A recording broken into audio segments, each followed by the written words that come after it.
Rachel and Dave, you are the winners of the $1 million and the official winners of the amazing race.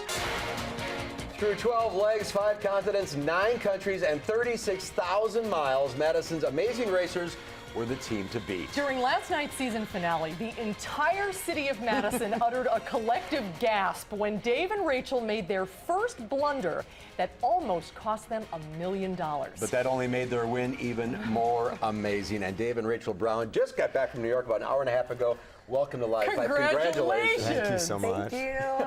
How was it?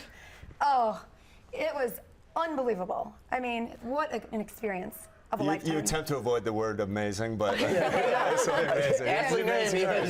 Aptly named, yeah. Well, let's talk about the finale last night. And the first time you jumped on the mat, you thought you won, but you skipped one of the tasks. What went through your head? What were you thinking when that happened? You're running up to the finish line and you think you've got it. Oh, we were so excited. And when Phil said, however, we thought he was just kidding. We're like, there's no way. We Sheer did everything elation to perfect. completely dejected. Yeah. And we were baffled. We didn't have the slightest idea what we had done wrong, and we had assumed that it might have related to the roadblock that was 45-minute flight on the south of the island in a helicopter. So we thought for sure for about, I would say, probably a good 10 minutes that we were just out. We were out of the race. What was the toughest challenge? Oh, the toughest challenge out of the whole show? Yeah. Oh, watermelons in Paraguay for sure. Oh, that was terrible. We were talking about earlier. I said, I bet they're going to say watermelon. Oh, yeah. I never wanted to see watermelons again after that. Oh, there it is. There it is. You had to explain what you had to do, guys. You had to stack them up in a pyramid? Yeah, it was basically a pyramid, and the base of the pyramid was 10 by 10, and then all the way up to 1. And we did very well. Art and JJ did exceptionally well at that challenge, but we were 2 watermelons away from being complete, and then it began to collapse. And I believe the way it was edited, it looked as if we gave up very quickly, but we were actually there for probably close to 5-6 hours. Oh, wow. In the blistering heat, over 100 degrees, I'd venture to guess, and probably 80%. Restacked, probably about 15 times. What was your favorite challenge? Oh, well, the safari in Africa was unbelievable. It wasn't really part of a challenge. But That was our favorite experience by far. Yeah. Was it? I would say that that my favorite challenge was our photo in Japan most recently. Last night's the first hour of last night's 2-hour finale. It took us away from the race. I mean, we had no other teams competing. We didn't necessarily know where we stood. We had some difficulties with one another early on in the leg, and it just, we're both very social people, and it allowed us to get out and just mingle with the people and kind of take yourself away from the competition. Rachel, my favorite one was the Bollywood.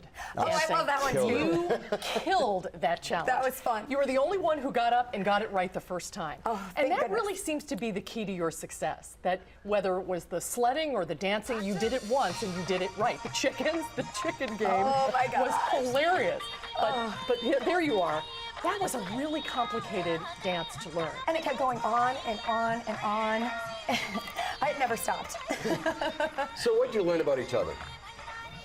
Well, I think we learned quite a bit about, I think it just further affirmed what we knew of one another prior to the deployment. And even not only the 12 months that we spent apart, but also it was really 18 months, in the previous 2 years we've been apart from one another. And of course, Rachel works for Epic Systems, and they travel quite frequently, and we basically reaffirmed the relationship that we had prior to the deployment. Well, that was really the reason you did the race. You got emotional talking to Phil about that when you crossed the finish line, that this was sort of an opportunity to rekindle your relationship. Absolutely. I mean, we lived 2 very independent lives for a year.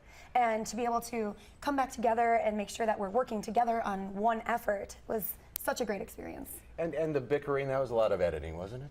Oh, yes. We were so embarrassed. We didn't think that we was going to show that much fighting. Oh, we didn't even know we fought that much. We didn't even realize that we bickered and argued to that extent, but they had to have shown absolutely every argument. And, in some respect, in retrospect, I kind of appreciate it because it just lends itself to the fact that we were the greatest team to such an extent where they had to infuse every bit of dissension and aggression that we had in arguments just to possibly downplay how successful we were. A record number of first place finishes. Yeah, that's right. Amazing, I guess. Set a precedent last night. All right, we're going to talk a little bit more with Rachel and Dave and get some of your questions when we come back. Don't go away. We're back with Dave and Rachel, and now we're answering your questions that you've been emailing and Facebooking us all day. You ready? Ready. All right, this is some logistic stuff from Krista from Madison. How long did the show take in real time? Did you have days off in those countries to do your own thing? And how did you know what to pack?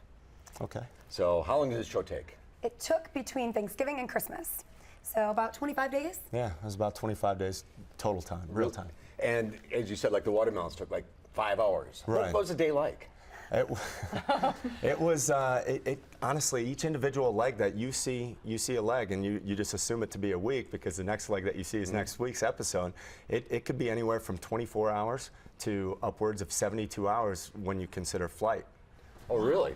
I mean, that's, and many of the viewers don't necessarily, they're not cognizant of the fact that they see a dot and a red mark go from LAX to Buenos Aires, but we went to Miami and then we went to. And slept on a marble floor. And no days off, no sightseeing. No. And they told you what to pack? No. All they said to And you pack. don't know where you're going? No. All they said is pack for extreme heat, extreme cold, and that's it. Wow. Okay, Brad in DeForest said, do you have enough time to take all the vacations that you won? And what is the one vacation you're most looking forward to of all the ones that you won? New Zealand. Yeah, we're really looking forward to New Zealand. That'll be so fun. Phil actually on the mat offered contact information for his parents. He's to a New meet with Zealand his native? parents. Yeah. Yes, Oh, he he's did. from there. Yeah. And Jay from Madison wants to know what you're going to do with the money. Rachel and I are both very frugal people, and will continue to be. So we are very sensible as well, and we intend to pay off our mortgage and probably invest. You're not going to quit your jobs? No. No. Would you do it again? I mean, heartbeat. without the outcome. I mean, let's say you didn't win. Would you do it again? In a heartbeat. Absolutely. Yeah. What was the best country? Tanzania. Well, really? Yeah, with the safari, it was gorgeous. The people were so nice, and the animals were unbelievable. They came right up to our van. Just a colorful garb, and I mean, honestly, I believe one contestant, we were walking in this rural district in Tanzania, and one of the other contestants had noticed a T-shirt from the high school he went to in the United States. Really? This Oh, wow, local was really? wearing, but it was beautiful people, colorful, and the elephants, the animals were just amazing. What about your relationships with some of the other teams? Did you reconcile with Art and JJ, who you had a little bit of a conflict with, and who did you really bond with? Yeah. We didn't talk to Art and JJ after the U-turn incident very much. We were so surprised that they were upset at us. We didn't really think that they would be. It's a very logical decision. I thought they would respect being, Border Patrol agents and federal law enforcement, but they began to play very emotionally, and I think that lent itself very well for Rachel and I's success. It may have did them in at the end. Exactly. Yeah. Did you make Exactly. lifelong friendships, do you think? Oh, yes, definitely. Actually, both Rachel and I did with quite a few contestants. I keep in healthy contact with Bopper, especially. Boy, he was a show favorite. Oh, Yeah. he's Bopper so definitely. sweet. He's funny. Again, congratulations. I don't know what we're going to do on Sunday nights now. I know. You just read my mind. I was just going to say that. It was, Go get some what rest, a- guys. What a Thank you ride. so It was much. Thanks for fantastic. having us. Congratulations. Congratulations. So good to All see right. you guys. Be right back. Bye.